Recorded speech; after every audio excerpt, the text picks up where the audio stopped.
It's about art and creative industries and technology impact in these industries. Anja Ivana Milić, CEO and co-founder of Arhi.pro, is going to lead this discussion, and I'm going to let her to introduce you with her guests. Hi, hello everyone. I would like to say hi to all the panelists that have joined us and to all the participants that are listening to us today. Our panel is called Technology, Game Changer in Creative Industries. My name is Anja Milić, and I'm an architect from Serbia and the co-founder of Arhi.pro company and the moderator of this discussion. Digitalization has impacted the creative arts since its inception and has even driven most sectors to where they stand today. Furtherly, it has made space for new art forms and creative ideas. Even this online panel is a valuable proof of how fast we can adapt to the new ways of communication when needed to. Today, we will observe how the same way the words of art, communication, and visualization have adapted to overcome the changes of the first, 5th, or 21st century. And without further ado, I would like to present you my guests for today. David Laufer. Hello, David. Hello. He's the owner and director of the Laufer Gallery in Zurich. With more than 20 years of involvement in the Serbian art scene, David is one of the people who are responsible for the construction of the Belgrade National Museum as an advisor to the Ministry of Culture back to 2002. With combined experience as an art collector and the founder of legal services firm in Geneva, David has developed an art gallery in Belgrade as a platform to aid emerging Serbian and Croatian artists. Having his network of collectors and buyers expanded, David has relocated his gallery to the homeland of Switzerland and debuted exhibiting in Zurich. His current focus is bringing the most talented and exciting Serbian, Bosnian, and Croatian artists up to the world stage. The second guest is Davor Bruketa. Hello, Davor. Hi, nice to meet you. Do you hear me? Yes, we hear you very well. Nice to meet you too. Great. Davor is a CCO officer, CCO, let's say, and co-chairman of Bruketa&Žinić&Grey. That's an advertising company based in Zagreb, Croatia.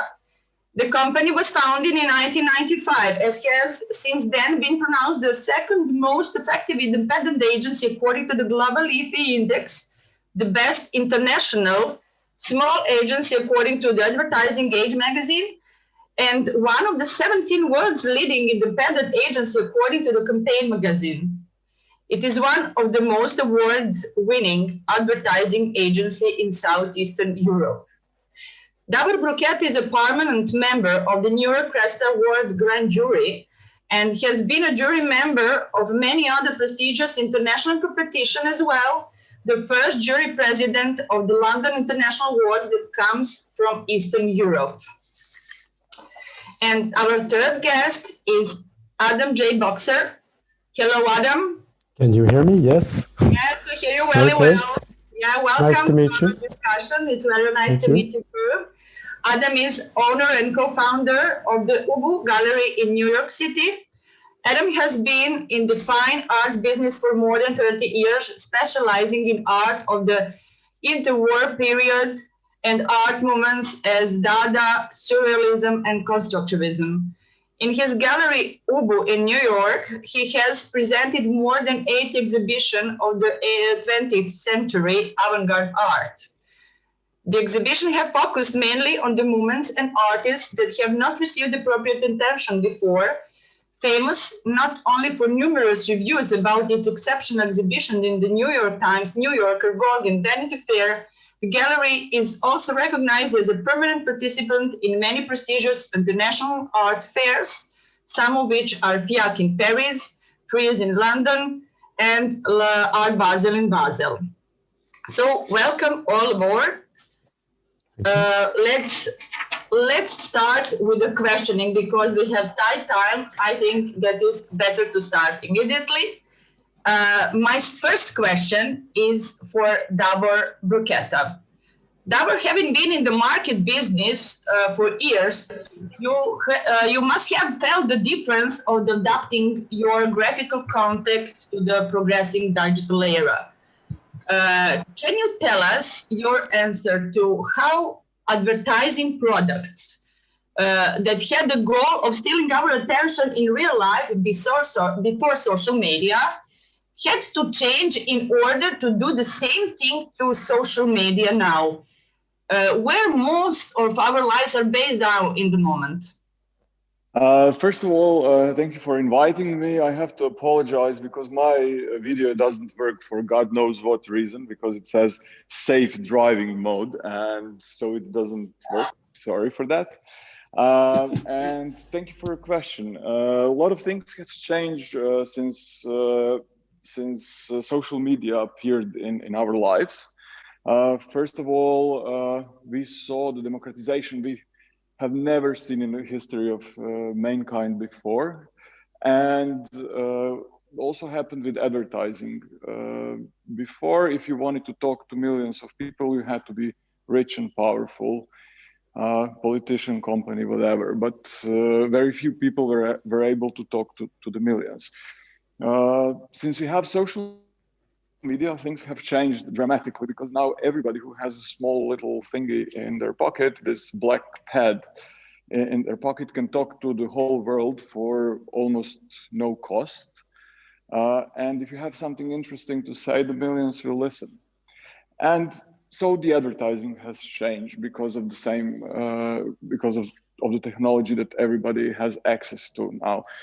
Before, we were talking to people, and there was very few points where people could talk with us, could talk with their brands. And it was complicated and difficult and slow.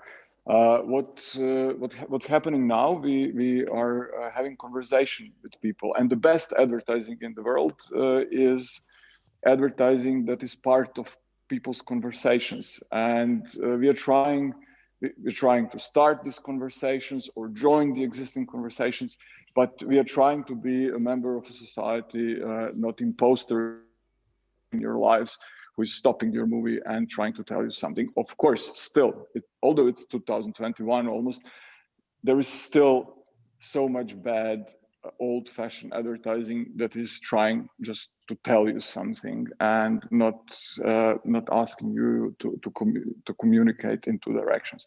So the change is dramatical, and I think it's a change for good.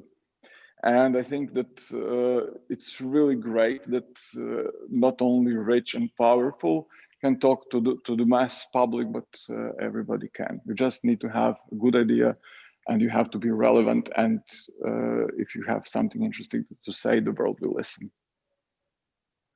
Okay, great, Davor. That was really good beginning of this discussion. Next question is for David. The progressive evolution of technology and rise in global addictiveness to social media seems to have inspired new artistic movement that consider this innovation in artistic interpretation. And more artists are using digital media as part of their installation or tools for their works. David, can you tell us if any of these artists that have exhibited your gallery or that you have worked with had a specific focus on digital or virtual art?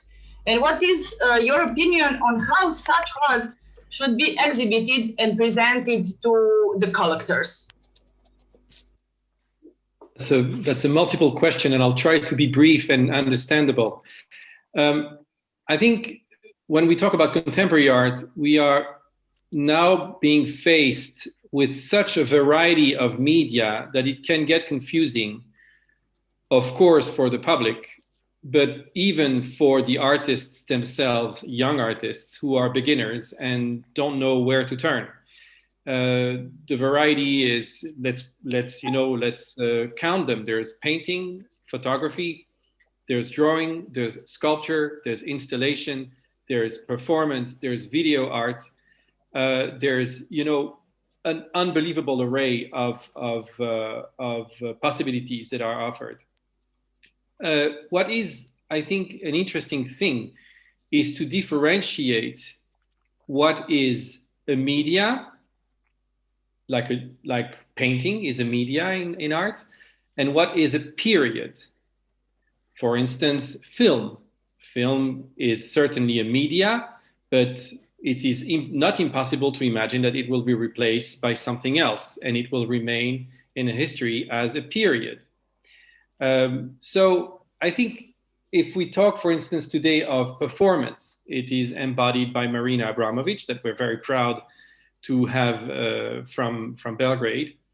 But in the same time, is it really still as relevant as it was in the 60s and 70s? The answer is probably no, in the sense that performance today is very much institutionalized, whereas it became relevant by being a fight against the artistic institutions. So today we are facing an ever-growing amount of media, including telephones and iPads. Like David Hockney himself has released incredible drawings made on an iPad with using a very basic software. But David Hockney being David Hockney, these are wonderful drawings. So everything is possible. The thing is, how do we know what is today relevant and needs to be explored and what is not? And I think this is more and more something that will be on the rise in the future, because there's so many supports to express one's vision that we need to be both accepting and careful. Okay, great. Thank you, David. Let's ask Adam then. Adam, since your gallery is focused on art of 20th centuries, mainly from the artists that haven't gained enough attention and the time when they were active, your goal has been to make their work more popular. And my first question is actually, has this job of yours became much easier in the last 10 years with the birth of social media? And how does promotion of the late artists work now? Also, does art lose value in the eyes of the public if it becomes more approachable? Thank you. I'd like to start by saying that the art market is not monolithic. There are at least 3 art markets, probably more, but I think we can start by identifying 3 major art markets. One of them is what I would call an alternative currency market. Think Bitcoin for art. This is a group of artists, you probably know all their names: Picasso, Basquiat, Jeff Koons, Andy Warhol, which by value is by far the largest market. And this is a market where it's an alternative store of value place, and it's the currency of multimillionaires and billionaires. Then there's what I would call a trendy or less or call it trending market, which is driven by fashion, investment, lifestyle, ability to interact with artists, so social status vehicle in part. And then there's a third market, which I would call a connoisseur's market. This requires knowledge, taste, awareness of history. It's not image driven. And at least at this time, it seems to me that social media is really most relevant to the trendy or trending market. And that's not a market that we are active in. So social media has had very limited impact on our business. In our business, there's really only a few major private collectors and some institutions who frankly tend to borrow from us more than buy from us for their exhibitions. But so for us, social media isn't really a major factor. I think the real economic story of late anyway is the revaluation of women artists, artists of color, and this reflects the growth of the trendy market or trending market. So that is a social media driven market. And it also explains the rising participation to a degree, I think, of Asia in the market. If you look at the largest social network users, 7 of the top 10 are Asian or South Asian countries. And the largest being China and India by far. So we do see a vastly increased presence of the Asian and South Asian buyer in the market, but they're not buying 20th century avant-garde art. They're buying the art of their country. Their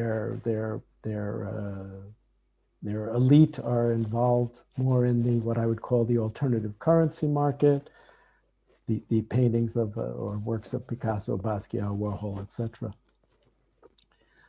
The value of these artists female artists and artists of color has increased significantly as collectors have become aware of the acquisition advantage, the large price differential that existed between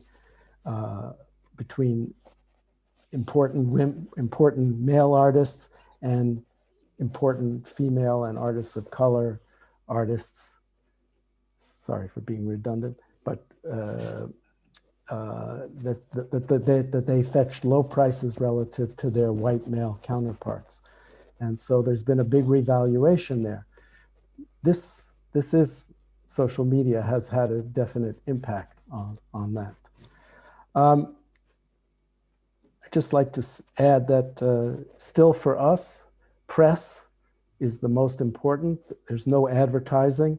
And as Davor said, you want to be part of the conversation, but there is no conversation about really, or no extensive conversation about historic avant-garde art. And again, social media has had a big presence through, there's a I would say a larger online marketplace through intermediaries than direct through galleries with platforms like Artsy, for example. So yeah, that's kind of what I can say. Yes, and also I suppose you have to admit that the social media helps us now to get known better these undiscovered artists, those women arts, colored arts, as you mentioned. So it's helpful, yes. It's helpful for work that's image driven, that has a mass popularity, that doesn't require an education, frankly. Yeah.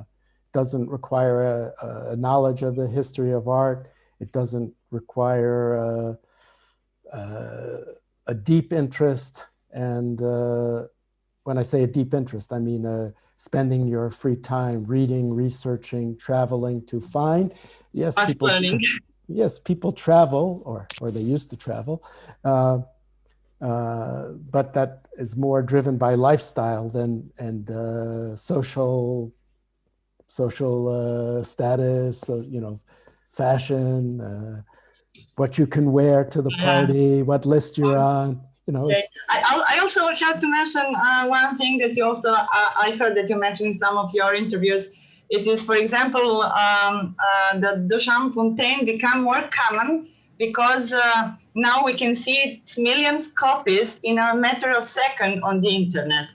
Has it gained the value becoming a very Instagrammable piece that we all want to post?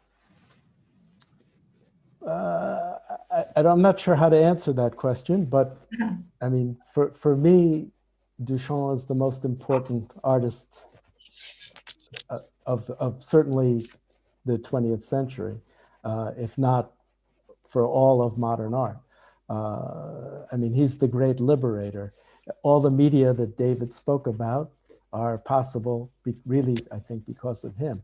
Because he said, if I say it's art, it's art. I mean, essentially. And it doesn't matter what you think, it only matters what I think. That's what he said. And so this piece, which is so seminal and which sums up that statement, you know, in one blast, and it was a blast at the time. So yeah, he said, okay, this is art. I don't care what you think. And he said it again. David said, does performance have relevance? Because it was anti-art. I mean, that's essentially Duchamp was a broadside at the salons, the art establishment that said who could exhibit and who couldn't and what they could exhibit. So I think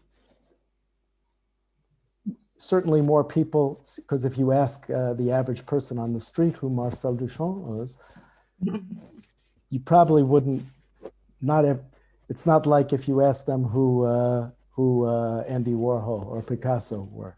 They would, you know, I mean, I'm not talking about everybody, but yeah, I mean, 90% of people would probably be able to answer that. Duchamp is still quite low on that, but yeah, it's Instagram, the proliferation of this image, everybody does know it, even if they don't know the name of the artist. So yes, but the visual.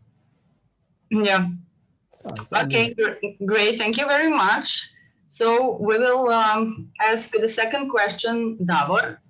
Digitalization has helped the formation of marketing trends, mostly through creating an image of must-have products. I would like to ask you actually, how does this affect your work, since it is based on original branding that is supposed to be seen by thousands of people? I mean, your advertising company.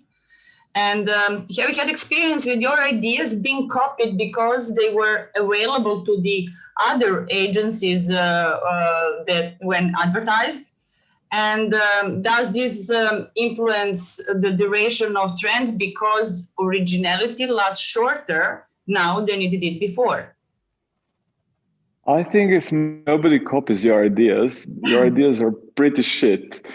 And the best thing that can happen to any idea is that it gets in other people's hands and gets reinterpreted, and people play with it, build on it, change it, giving it another context or meaning or whatever. So I think ideas are not, okay, ideas are technically connected to the authors, but best ideas are becoming part of a popular culture, and many people play with these ideas and give them new forms and shapes. So I think originality is not a goal by itself. What I see in advertising and in art, of course, that so many people are not original. But what we know from our life experience, and science proved it in advertising, that if you're doing something that nobody else did it before, simply your work will be more effective than non-original work. And actually, we are seeing millions of ideas, but very few are original. And I think that simply the most original ideas are proved to be the most effective ones, and we are trying to generate these ideas. But so often people think that original ideas are the ideas that have nothing to do with other things.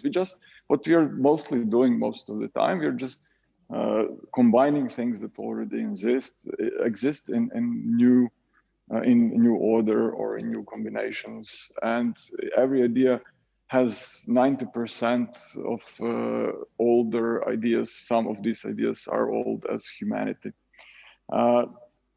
and again, it's the social media and internet really gave us an opportunity that anybody who has original idea to spread it around the world in a few minutes. And we had that experience 10 years ago for the first time when we did something, and we published it on our website and sent it to some design blogs around the world. And in next 24 hours, it was in newspapers like New York Times or Corriere della Sera, or and we thought, oh fuck, this is really unbelievable. We never thought that this would be really possible. Although we've been listening about that all our lives, that this is going to happen. But when it happened to us, I think it was 2007, for the first time, we were like, wow, that was probably the most exciting moment of my professional career. And once discovering that, we are using that very often because we know that, for example, we are working in a region where very few brands have global budgets, and you have to do something really, really different from your competition, and then the media from all around the world will pick it up and talk about it. Okay, great, thank you. But I would like to ask you one question more. What do you see is the future of technological advancement in your field? We are really looking forward to development of AI.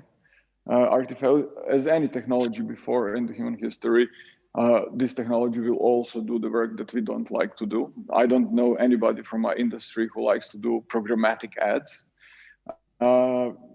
Chinese are using AI to make these programmatic ads. And Chinese writers are using AI to start to make the first skeleton of their books. And, you know, as always, technology will do the work that we don't like, and we'll have more time to do the work we like.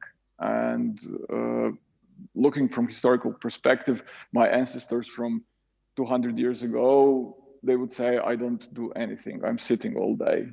But I do. I do what I like. I don't like physical work, so machines are doing it. And so I don't like to do programmatic ads, and AI will do it in the future. So we are really, really looking forward to development of AI. Great. Thank you. Adam, UBU will hold a virtual exhibition inspired by the book A Year on Earth with Mr. Hell by Yang Kim that you are currently publishing. Do you think a virtual exhibition can be as engaged as a real one? Do you think all the senses that are triggered in the atmosphere of real exhibition will soon be available through virtual exhibition in a way that will make all art galleries become a thing from the past? Well, I'd like to say that this virtual exhibition is our first foray into this approach. And I've looked online at other people's virtual exhibitions, which essentially run the gamut from a slideshow to much more sophisticated. You can walk into a room, get a panorama of the room, go up close, and look at individual artworks. I think all these approaches have value. I don't think in the end, I think for the going back to our three markets, I think the only one that this is really relevant to is the trendy or trending market. The alternative currency market, which I just want to throw in a little provocation, which is both a legal and a black market. And maybe there's an element of black sometimes in trendy as well when it's the investment aspect. So there are really many, many markets.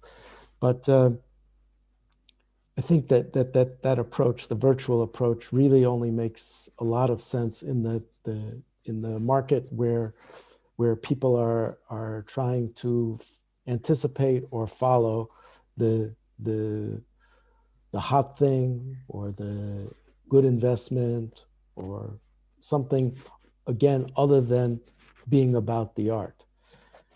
The alternative currency market doesn't need it. It's just a bunch of big names that with a great store of value that people that have high liquidity, because art in general is not liquid, and then what I would call, for lack of a better term, the connoisseurs market, which is a very small market in the end, and it's many pockets of connoisseurship. So, but people who are specialized in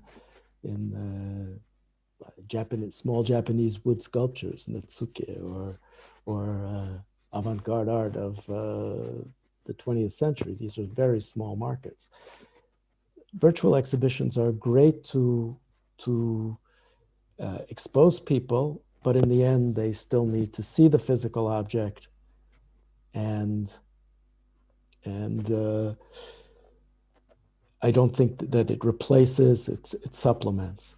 There's one other thing to note, that until art fairs, until they either start, which they have, dramatically reduced their footprint, and change their rules, which many of them require a physical space in order to be permitted to participate. That's another factor driving the physical presence of art galleries. So virtual is it's a good adjunct, but it's not going to replace. I do think that the internet allows one thing that didn't exist before. I have a personal experience having visited Central Europe for the first time in 1992, the summer of 1992. And I was looking for something specific, and I kept finding it, but the people I kept finding traces of it, but the people who had it, or who had it, were always reserving it for somebody who was showing up regularly, whether they were local or they weren't local. They were from a neighboring country, but they had the ability to show up once a month. There was a Dutch book dealer in particular who came once a month to Prague and bought specific items. And I learned that it was being reserved for him. Well, the internet allows you to show up every day. Even if you're not physically there, your presence you can interact every day with a remote for you set of sources or buyers. And that's really critical. So it's not that it's a social media so much as it's an instant communication, the ability to transmit images and to be there, if not physically, in reality. So. Great, thank you very much. Since we didn't have much time left, this is our second question for David. I will go directly. David, you may have heard about of the Operation Nightwatch. The Rijksmuseum in Amsterdam has made a virtual twin of the Rembrandt's famous Nightwatch through 3D scanners. And this 3D model can tell us a lot about the aging process occurring on the canvas. What do you think of this flexibility in art observation that wasn't the initial artist's intention? I mean, what do you think, how does the creation of artificial twins affects the value of individual pieces? You mean in general or in this particular case? Let's say, yeah, in general. Well, I think think was just a sample. Yeah. Because I'm half Dutch, and the night watch is part of my childhood, and it's one of the things that actually made me interested in the world of art in the first place. So I'm very excited about this project in particular, because the Dutch have a long history of being innovative in the world of visual arts. It's a huge tradition there. I don't have to name you the names and the museums, but it's massive. And there I wanted to be a little bit specific.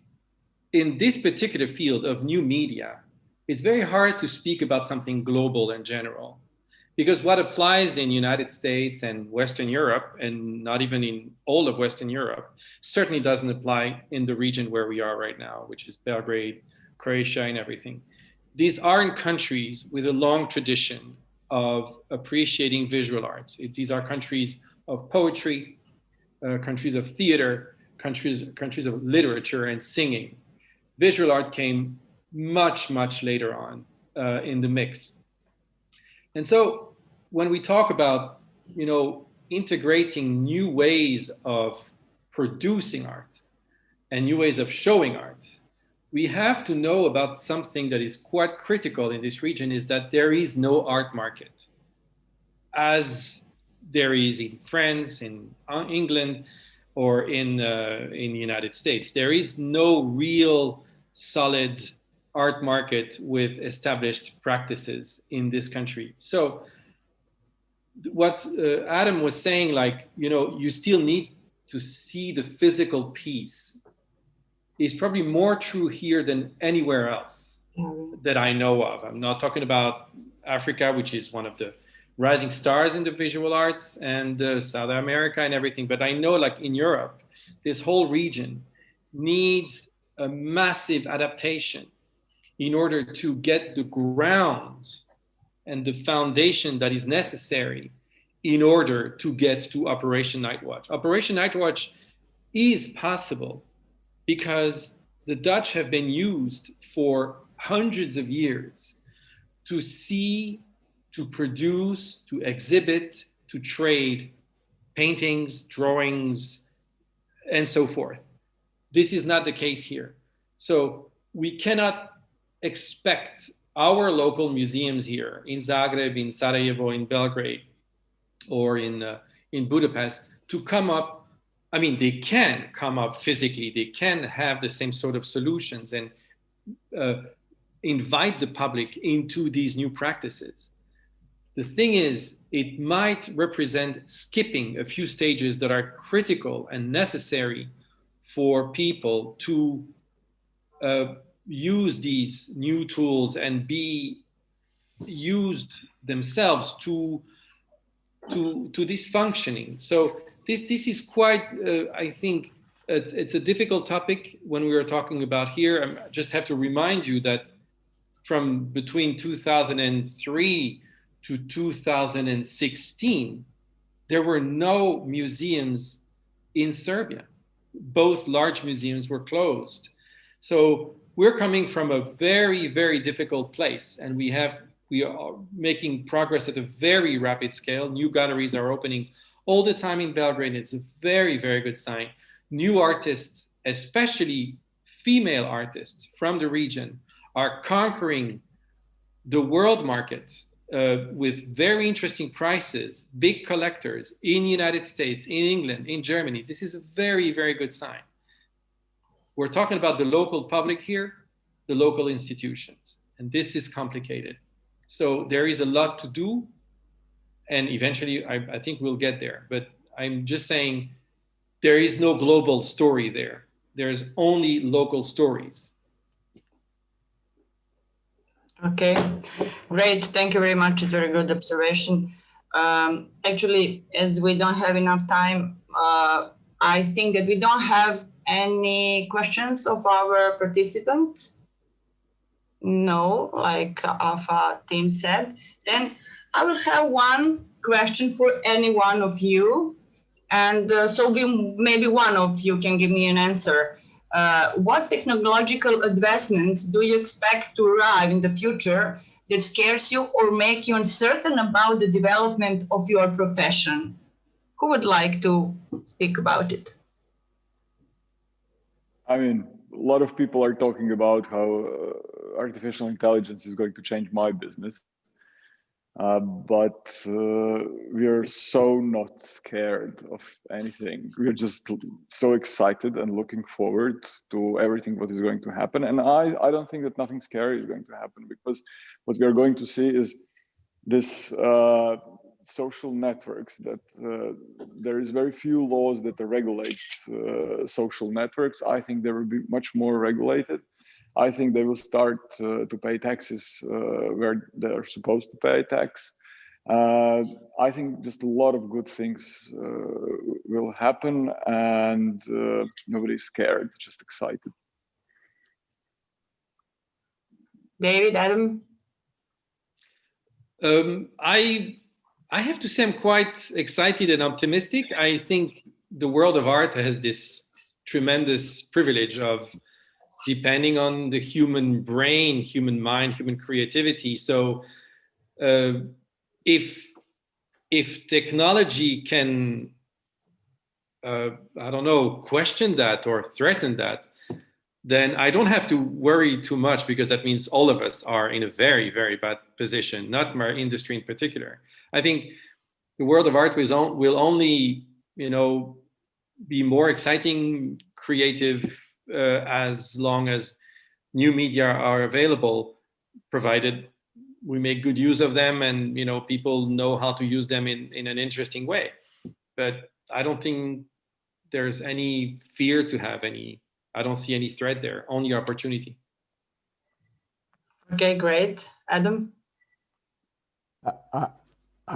I'm not really a consumer of social media, so I don't really fear, or it doesn't really affect my business significantly. Most of the business is still done a bit I won't say the old-fashioned way, but it has elements of that. It's engage in a conversation, send images. You can do it instantly now instead of via mail or fax. The quality is much higher. And then ultimately send the piece somewhere. It's not, it's a local story, as David said, but the clients for the works are international, and they don't visit the gallery. The works are sent to them, they approve them, and then they keep them or return them. Social media is a little scary. It's not scary when used properly and for social purposes, but it isn't always used that way, as we can see in the United States regularly. Proliferation of fake news, conspiracy theories. From a political standpoint, it's scary to me. Although it has had great benefits. As Davor said, we're much more democratic than we were, but people have the ability to co-opt, use things for their own purposes in ways that they didn't before. Okay, I'm just one sentence. I have to say this. I'm really looking forward to machines taking all the work, because we'll have all the time in the world to play. Davor, this is great that you said, because I just got one question from the participant. He's one student from the Technische Universität Delft, and his answer is very attractive. Be careful, we have a robot as a participant on the summit as well. I hope that you notice it. But the question is good. Does anyone think that artificial intelligence will be able to create better art than humans? Does that scare anyone?